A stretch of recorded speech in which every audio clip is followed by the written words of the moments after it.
예, 이번 민족 고유 명절인 설날 연휴를 통해서 여러분 가정이 치유되고 회복되는, 그래서 가문 복음화의 응답을 받는 여러분 되길 바랍니다. 어제 핵심 메시지에 개인이 살아야 다른 사람을 살린다는 말씀을 주시지 않았습니까? 우리가 다락방 응답을 받아야만 우리가 만남에서도, 가정에서도, 또 우리 업에서도 사람을 살릴 수가 있고요, 제자로 세울 수가 있는 겁니다. 근데 이제 더 중요한 거는, 저는 참된 시작은 가정이라고 생각합니다. 가정, 이 가정 교육이 난 너무 중요하다고 생각을 해요. 우리가 영적인 삶을 살아야 되겠습니다만은, 제가 볼 때는요, 너무 상식적인 삶을 못 사는 사람들이 너무 많아요. 영적인 삶과 함께 상식적인 삶을 살아야 되지 않겠습니까? 그런데 진짜 복음을 누리고 영적인 삶을 살면 상식적인 삶은 되어지는 거거든요. 근데 그게 안 되어지는 걸 볼 때 저건 아니라고 생각이 됩니다. 그래서 여러분, 가정이 진정으로 회복되어야만 우리가 미션홈의 이 축복을 누릴 수가 있는데요, 그러려면 가정이 치유가 돼야 된다, 그렇게 생각을 합니다. 그런 면에서 이 가정 교육이 중요하다고 생각을 해요. 아까도 우리 대학생 청년들이 인사하러 왔길래 그 어른들의 말씀을 잘 마음에 담아라, 제가 그랬거든요. 또 뭐 쾌쾌 먹은 얘기 한다고 생각하지 말고, 잔소리 한다고 생각하지 말고, 그게 여러분에게 너무너무 크게 도움이 된다. 하나님 말씀은 말할 것도 없고요. 제가 아까 부탁을 했거든요. 특별히 인사 잘해라. 너무너무 중요하다. 안녕하세요 하는 게 이게 얼마나 중요한지 아십니까, 여러분? 성도들 가운데도 인사 안 하는 분들이 있어요. 우리 렘넌트들도 마찬가지고. 여러분, 이게요, 가정교육에서 시작이 되는 거거든요. 뭐 어른이 대우받으려고 하는 게 아닙니다. 어른 섬길 줄 알고 헌신할 줄 알아야죠. 그게요, 결국은 미션홈의 응답을 받게 하거든요. 그렇지 않고는요, 가정이 치유 안 돼 갖고는 이런 중요한 우리가 사역을 할 수가 없는 겁니다. 그래서 가정이 치유가 돼야 되는데, 그러려면 먼저 가정 문제를 여러분이 아셔야 되겠죠. 많은 문제가 있습니다만은 4가지만 말씀을 드립니다. 첫째로, 가문에 흐르는 저주가 있습니다. 여러분, 경제적인 것도 대물림하지만 이런 영적인 것도 대물림합니다. 정신적인 것도 대물림해요. 정신적인 것도. 어느 가정은 그렇게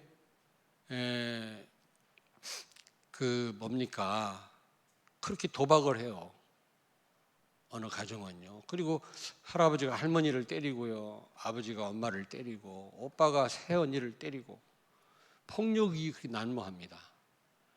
근데 아버지가 엄마를 때릴 때 나도 결혼하면 와이프를 때려야 되겠다, 이렇게 생각하는 사람이 어디가 있겠어요. 근데 어느 날 자기도 모르게 때리게 되거든요. 이게요, 폭력을 행사하게 하는 귀신이 붙어서 그래요. 귀신은 사탄의 절개들이죠. 이거는 굉장히 오래될 수도 있고요, 오래된 것일 수도 있고요. 이거는 복음이 아니면 이 가문에 흐르는 저주를 끊을 수가 없는 겁니다. 정신적인 것도 그래요.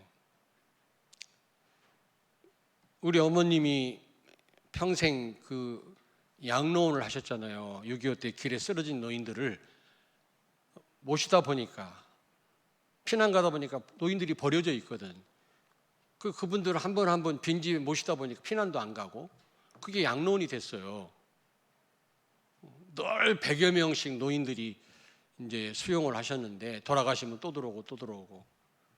제가 노인 박사입니다. 노인들 틈에서 자랐기 때문에. 근데 제 동생이 지금 요양원 하잖아요, 양로원. 그리고 지금 관저 복지관장입니다.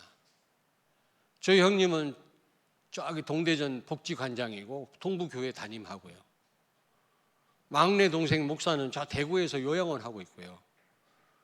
우리 조카, 우리 매형, 은퇴하신 매형은 부평에서 큰 복지관을 했고요.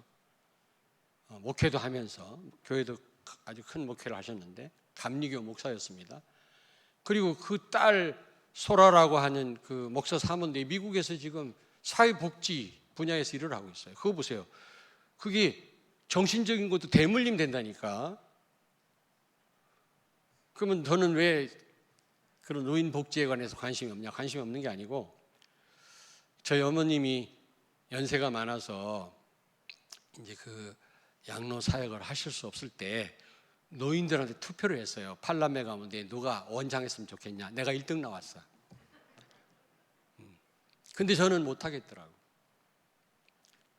그때는 국가 지원이 없었기 때문에 일일이 우리 어머님이 노인들을 염하고요. 돌아가시면. 그리고 소대변을 이렇게 보시면 그걸 다 닦아드리고 그랬어요. 저는 그렇게 못 하겠더라고, 그거를. 그 소대변 못 가리고 울고 그러는 비전 어린이집 아이들을 돌본다. 이거는 사명 없으면 못 합니다. 그렇지 않아요? 저는 그렇게 생각을 해요. 여러분, 우리는 꼭 무슨 경제적인 것만 대물림 된다고 생각하는데 그렇지 않습니다. 영적인 것도 대물림 돼요. 어느 가정은 그렇게 자살하는 사람이 많아요. 대전에서 제일 부자였는데 다 자살에 다 죽고 하나 남았는데 충대 총장 됐더라고. 지금은 아니, 여자 총장. 그 오빠들 다 죽었어요. 저희 집하고 가까웠기 때문에 이 동아직물이라고 큰 직물 공장 했었거든. 아주 엘리트 가정인데 다 자살해 죽었어요. 그때는 이유를 몰랐어요. 너무너무 잘생기고 그랬는데. 근데 그 막내 딸 하나만 살아남아가지고 총장 했다가 지금 아마 총장 아닐 겁니다. 충대 총장 지난번인가. 여러분이 인정하든 인정하지 않든 가문에 흐르는 저주 있습니다. 이게 보통 문제가 아니에요. 아무 잘못도 없는데 여러분 자녀들이 당합니다. 여러분도 당해요. 이거 해결 못하면. 그리고 두 번째로 가정을 허락하신 이유. 쉽게 말하면 결혼의 목적을 몰라요. 여러분, 결혼의 목적이 뭔지 아십니까? 사랑이 아닙니다. 사랑은 얼마 못 가요. 결혼의 목적은 사명이에요, 사명. 가정을 허락하신 그 이유가 뭐냐? 하나님이 사명입니다. 가정에서 일어나는 일들이 많이 있지만 가정을 허락하신 최고의 목적은 사명이에요, 사명. 미션홈. 근데 이걸 몰라요, 사람들이. 그냥 평안하고 자녀들 잘 되고 경제 문제 없고 그러면 잘 되는 줄 알아요. 그리고 영적 문제입니다. 영적 문제. 부모, 부부, 자녀, 어떤 잘못된 경험, 상처. 이 사단의 역사는 통로인데요. 이런 것 때문에 시달리는 거 있죠. 그래가지고는 사단의 역사는 통로가 많은데 어떤 귀부인은 그렇게 돈이 많은 분인데 백화점만 가면 뭘 훔쳐 그렇게. 돈도 많은 분이에요. 여러분 매스컴에 나오잖아요. 뉴스에도. 그게 영적 문제입니다. 그 굉장히 출세하고 말이지 뭐 굉장한 검사장인데도 그 여학생들 앞에서 바지 벗었다가 옷 벗는 일이 있었잖아요. 제주도에서. 그게 심각한 영적 문제라니까 그게. 이런 걸 해결 못하면 어떻게 가정에서 제자를 세우고 사람을 살릴 수 있겠습니까, 여러분? 무엇보다 규모가 없는 거죠, 규모. 규모 없으면 우리 가족 오는 걸 싫어해.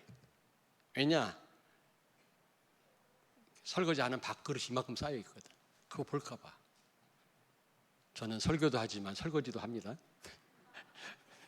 그러니까 근데요, 영적 문제 많은 사람은 그런 규모가 없어요. 시달리니까 뭐 청소할 그 여유가 없는 거예요. 지금 자기 지금 죽겠는데. 그리고 원래 또 규모가 없는 분이 있어요. 성령의 인도 안 받으면 그렇게 됩니다. 뭐 세상에 이런 일을 보면 막 그 악취가 나서 들어가 보니까 막 쓰레기가 막 썩어가지고 쌓여 있는 거, 몇 트럭을 퍼내는 그런 내용 있지 않습니까? 그게요, 신기한 일이 아니라 심각한 영적 문제입니다.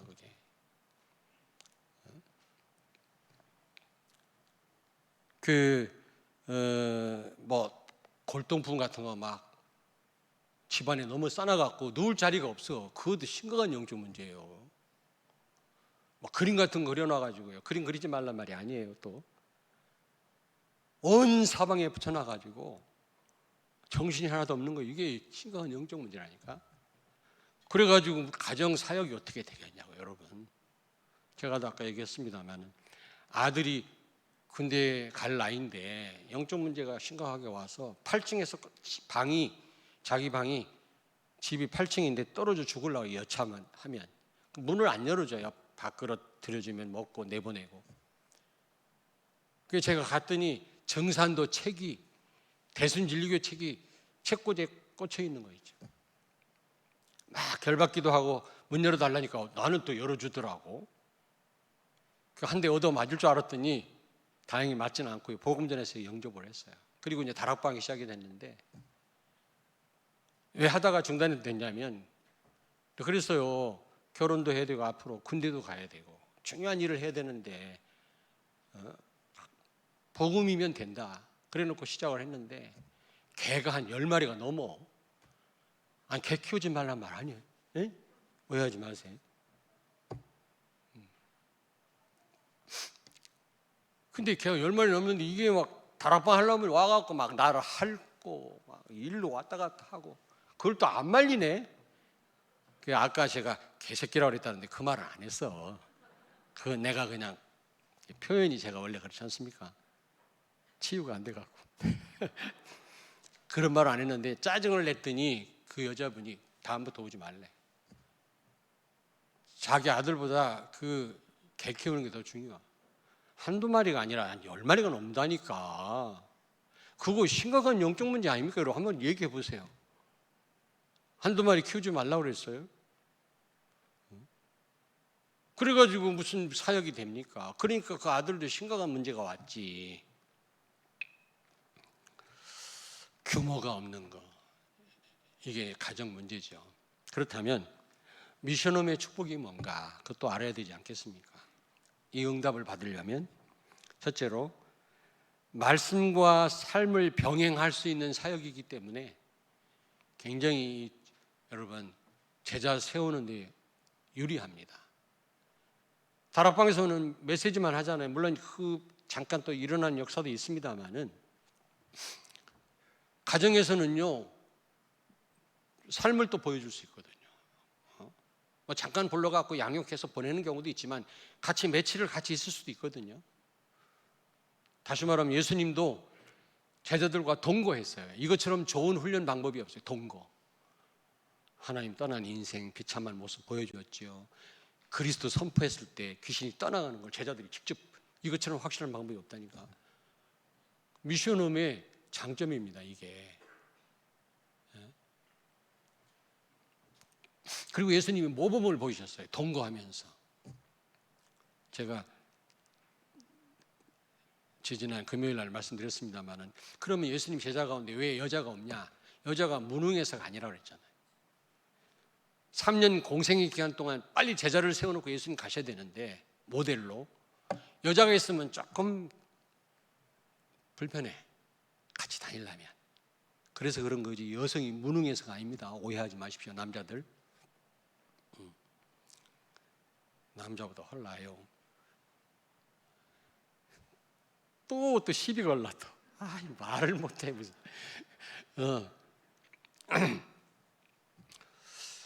어쨌든 이게 미션홈 사역의 장점이죠. 삶과 말씀을 병행할 수 있다는 거. 보여주면 돼요. 자녀도 확실한 제자입니다.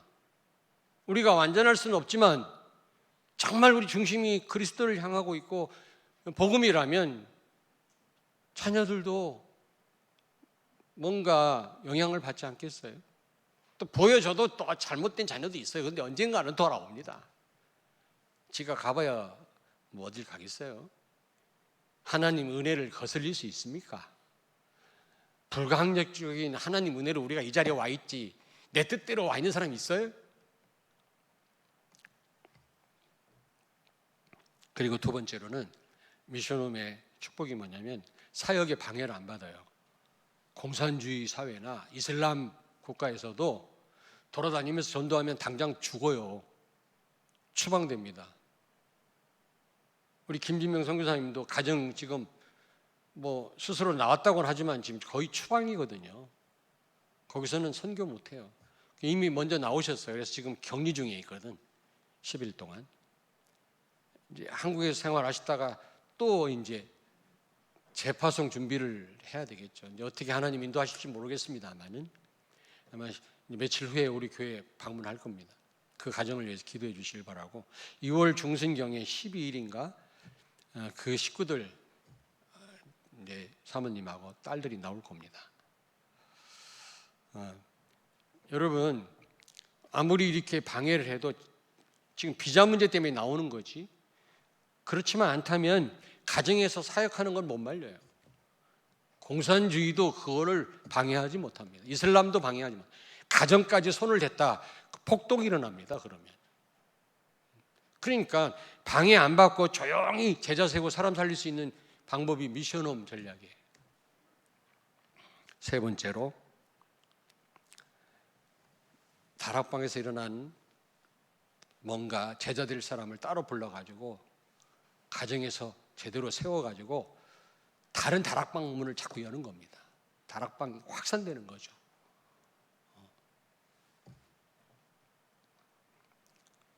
그리고 이 사역을 하는 그 가정과 가문을 하나님은 치유하시고요 축복하실 수밖에 없는 거예요. 안 그래요?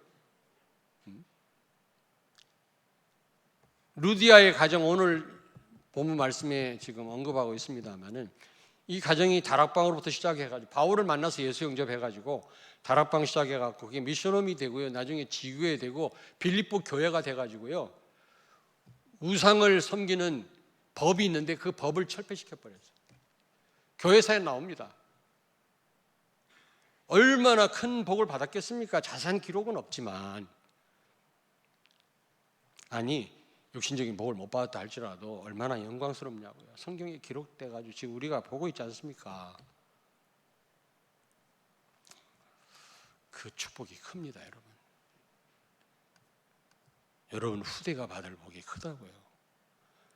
육신적인 유산만 다가 아닙니다. 그 복음 모르고 육신적 유산만 남기면 자녀 실패합니다. 여러분. 자, 그렇다면 세 번째로 어떻게 해야 가정을 치유할 수 있겠냐 이게 중요하잖아요. 첫째로 가정을 허락하신 이유를 아셔야 돼요. 결혼 목적을 아셔야 됩니다. 우리 젊은이들 아니 우리 성도들도 마찬가지예요. 여러 가지 일들이 가정에서 일어나지만 가장 중요한 거는 사명 감당하는 겁니다. 사람을 살리고 여러분 자녀를 미래 살릴 렘넌트로 세우고 제자를 세우는 겁니다. 이 땅의 재앙을 막는 겁니다. 미래를 살리는 겁니다. 그게 결혼의 목적이에요. 제가 100번 이상 아마 주례를 했을걸요. 아마 세보진 않았지만 그런데 주례할 때마다 제가 하는 말이 있어요. 결혼의 목적은 사랑이 아니다. 사랑 때문에 결혼을 하지만 그 때문에 결혼하면 얼마 못 간다. 헤어지는 거 봐라. 그 사랑이 얼마나 갑니까? 그 사랑이 사명이다. 사명. 제가 이 얘기를 늘 하거든요. 여러분이 아셔야 돼요. 여러분 가정을 허락하신 것, 여러분 자녀를 허락하신 것 청직입니다. 자녀의 소유권을 여러분이 갖고 있는 게 아니에요. 여러분 목적 달성을 위해 자녀를 키우면 안 됩니다. 하나님이 원하시는 일꾼으로 키워야 돼요. 잠깐 맡긴 거예요.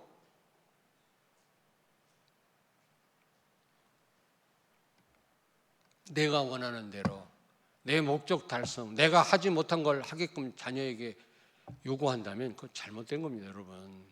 하나님이 정말 원하시는 렘넌트로 키워야 되거든요. 그러니까 이 사명을 모르니까. 두 번째로는 가문에 흐르는 저주를 끊어야 돼요. 가문마다 다르겠습니다만 기도하셔야 돼요. 오래된 문제입니다. 그러므로 우리 가문의 역사는 사탄의 권세가 예수의 이름으로 무너질지어다. 계속 사단이 귀신이 떠나갈 때까지 기도하셔야 돼요. 그렇지 않으면 여러분이 당하고 여러분 자녀가 당해요. 여러분 가정 치유 안 돼갖고 누구를 살립니까?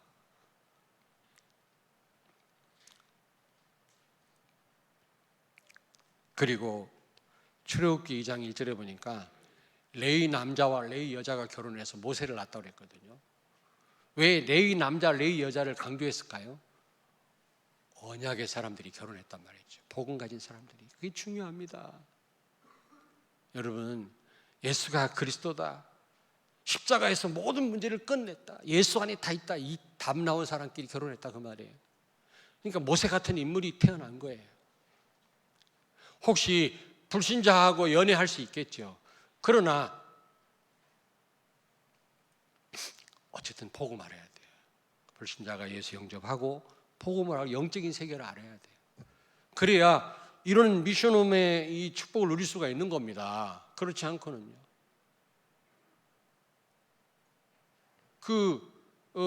창세기 6장 2절에 보니까 노아 시대 때 왜 재앙을 만났죠?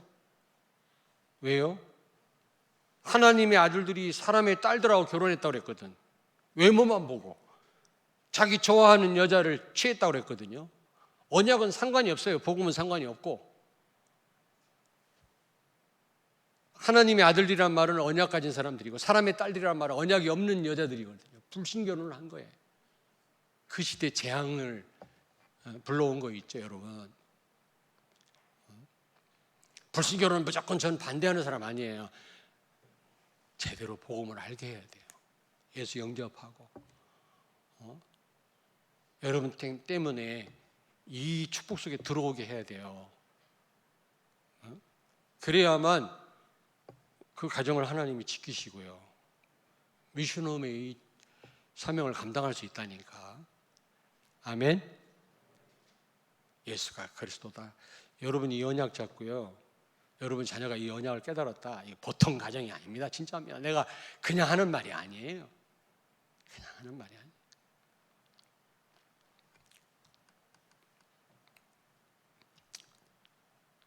자, 마지막 네 번째로 복음이 분명한 부부가 분명해야 된단 말이에요. 자녀들이 그런 언약 가진 그런 남녀가 만나서 결혼해야 된단 말이에요. 그렇지 않다 할지라도 어쨌든 복음을 알게 해야 돼요. 영적인 사실을 알게 해야 돼요.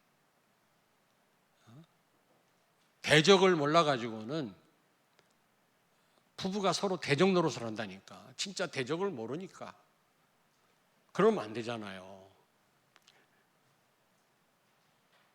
그리고 마지막으로 규모를 갖춰야 돼요. 어떻게 규모를 갖출 수 있냐? 복음을 진짜 누리면 멋있어져요. 요셉 얼마나 멋있습니까? 다윗 보십시오. 다윗. 야, 다윗. 시므이가 그렇게 비난하고 조롱을 하고 옆에 있는 장군이 죽인다고 하니까 말렸잖아요. 놔둬라. 하나님이 시켜서 하는 거다. 내가 이 억울한 일을 당하는 거 하나님이 아시지 않겠냐? 갚아주시지 않겠냐? 이 억울함을. 그리고 내 아들 압살롬도 나를 죽이려고 했는데 하물며 저 시므이일까 보냐? 당연성을 인정한 거 있죠. 우리는 당연한 것도 인정 안 해요. 내가 잘못해갖고 잘못된 것도 인정 안 해요. 다른 사람 탓합니다. 다윗은 그랬어요. 내 아들도 나를 죽이려고 하는데 압살롬도 구테타를 일으켜갖고 저 시므이일까 보냐? 당연성. 내가 성령의 인도를 못 받았는데 결과가 당연한 거 아니겠어요?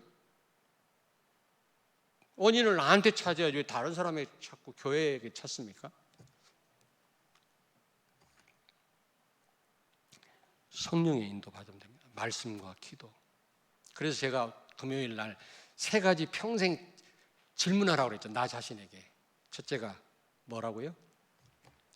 아담아, 네가 어디 있느냐? 있을 자리에 있지 않는 게 타락이에요. 다시 말하면 하나님이 모든 축복을 줘놓고 말씀 순종하라고 그랬어요. 그러면 다 누릴 수 있다. 말씀 놓치면은 받은 바 축복을 지키지 못한다고 그랬거든. 창세기 2장 15절에 지켜라 그랬거든. 빼앗아갈 자가 있단 말이거든. 근데 말씀 놓침으로 다 놓쳤잖아요. 그걸 묻습니다. 네가 어디 있느냐? 네가 지금 말씀 순종하는 자리에 있느냐? 말씀 떠난 자리에 있느냐? 그걸 확인하는 거예요. 말씀의 흐름 속에 있어야 돼요, 여러분. 말씀 듣는 자리에 있어야 돼요. 늘 확인하셔야 됩니다. 여러분이 좀 어려움 당해도 괜찮아요. 말씀 흐름 속에 있다면 괜찮습니다. 그게 나중에 더 큰 축복이 됩니다. 어제 핵심 메시지 나왔잖아요. 실패가 아니라고. 왜냐? 더 큰 응답을 준비하고 계시다고 하나님이. 말씀 속에 있는 사람, 네가 어디 있느냐? 아담아, 네가 어디 있느냐? 여러분 자신을 향해서 질문하셔야 됩니다. 정말 내가 말씀 속에 있는지. 두 번째로는 창세기 4장 9절에 가인한테 묻잖아요. 네 아우 아벨이 어디 있느냐? 관계를 묻는 겁니다. 관계. 지금 자기 동생 아벨을 죽였거든요. 우리가 사람을 죽이는 자리에 있는지, 상처를 주는 자리에 있는지, 살리는 자리에 있는지 질문해 봐야 돼요. 네가 네 아우가 어디 있느냐? 사람 살리는 자리에 있어야 될 줄로 믿습니다. 상처를 준다거나 죽이는 자리에 있으면 안 돼요.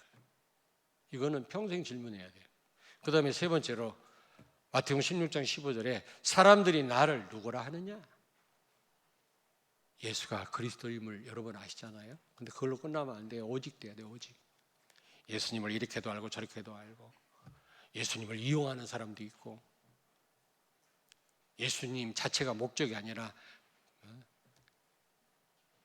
방편인 사람도 있고요. 또 전부가 아닌 사람이 많아요. 예수님은 피자 한 조각이 아닙니다. 예수님은 전부입니다. 질문해야 돼요. 내가 누군지 아느냐? 나를 향해서 질문해야 된다니까.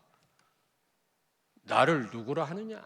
저는 이 3가지 질문을 평생 해야 된다고 생각합니다.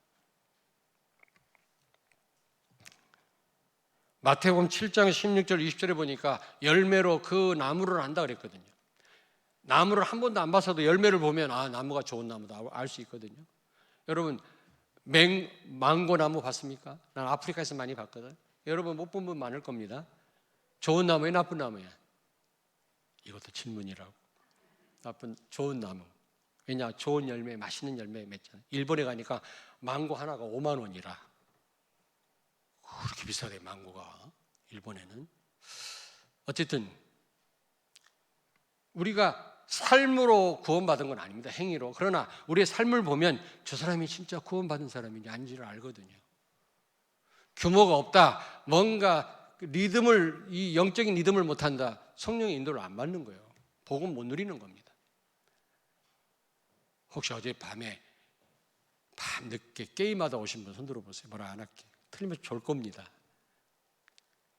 토요일 날은 좀 푹 쉬고 주무시고 오셔야지. 그래야 예배 시간에 마음껏 드릴 수 있잖아요. 성령의 인도받는 사람은 충분히 쉬고 오셨을 겁니다. 아니 물론 예외가 있을 수도 있죠. 무슨 일이 생겼을 때.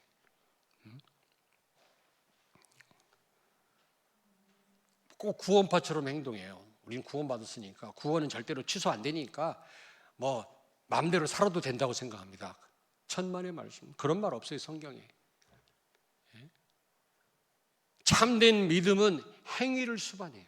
동전의 앞면과 뒷면과 같아요. 같이 따라가는 겁니다. 완전할 수는 없지만 사람마다 다르지만 정말 구원받은 사람이고 복음을 누린다면 거기에 합당한 삶이 따라간다니까. 그래서 아까 제가 그 구원받았다면서 막 술을 마시는 분을 내가 아까 처음 마신다고 했는데 죄송합니다. 그 말을 써서 가만히 생각하니까 내가 너무 과했다. 여러분, 술 먹지 마라 이런 말은 없어요. 취하지 말라. 취하면 사단이 틈타요. 큰 사고 납니다. 죄악의 자리로 끌려갑니다. 그래서 금하는 겁니다. 그러나 디모데한테 바울이 너 건강을 위해서 술 한잔 먹어라. 약주, 반주. 근데요, 뭐 복음 가졌기 때문에, 내가 복음 누리기 때문에 자유하니까, 그것도 문제가 안 되니까 막 잡수는 분 있어요. 막 지나치게 손이 안 먹으면 손이 떨려. 영적으로 큰 손해입니다, 여러분. 그런 규모를 가지고는 사람 살릴 수가 없습니다. 전혀 먹지 말란 말 안 했어요. 배성희 장로님. 너 저분이 되는지 안 되는지 몰라요. 그냥 해본 말이에요. 이해할 수 있는 분이니까. 어쨌든 여러분, 우리가 어떤 방법으로 규모를 갖출 수 있겠냐? 성령의 인도 받는 길밖에 없어요. 성령의 인도 받으면 멋있는 사람이 돼요. 멋있는 사람. 내가 멋있는 사람 되려고 애쓴다고 되는 게 아니에요. 그 얼마 못 가요 또. 인간적인 노력으로는. 근데 성령의 인도 받으면 바울 보세요. 얼마나 멋있습니까? 요셉 보세요. 다윗 보십시오, 여러분요. 엘리사 보세요. 왕들도 아버지 할 정도로요. 존경을 받았잖아요. 인품이 훌륭해서가 아니라 그런 말이 없어요. 성령의 인도를 받다 보니까 규모를 다 갖추게 되는 거예요. 큰 그릇을 갖추는 거 있죠. 그러니까 하나님이 쓰시는 거예요. 여러분 후대들이 그렇게 되기를 바랍니다. 큰 그릇이 되어서 하나님이 쓰시는 사람들이 되어야 되지 않겠어요? 우리도 마찬가지예요. 성령의 인도를 받고 정말 여러분이 말씀과 기도 속에 있다면, 복음을 누린다면 규모는 따라가는 것입니다. 삶은 따라가는 거예요. 그 삶이 없다, 그 구원을 의심해 봐야 돼요. 아니면 사단한테 꽉 잡힌 사람이에요. 성경 그렇게 돼 있지 않습니다, 여러분. 결론입니다. 미션홈 이 사역, 여러분이 반드시 받아야 될 응답입니다. 이 축복. 왜냐하면 5가지 성경적인 전도 방법, 5가지 기초 가운데 하나도 빠지면 안 된다고 그랬잖아요.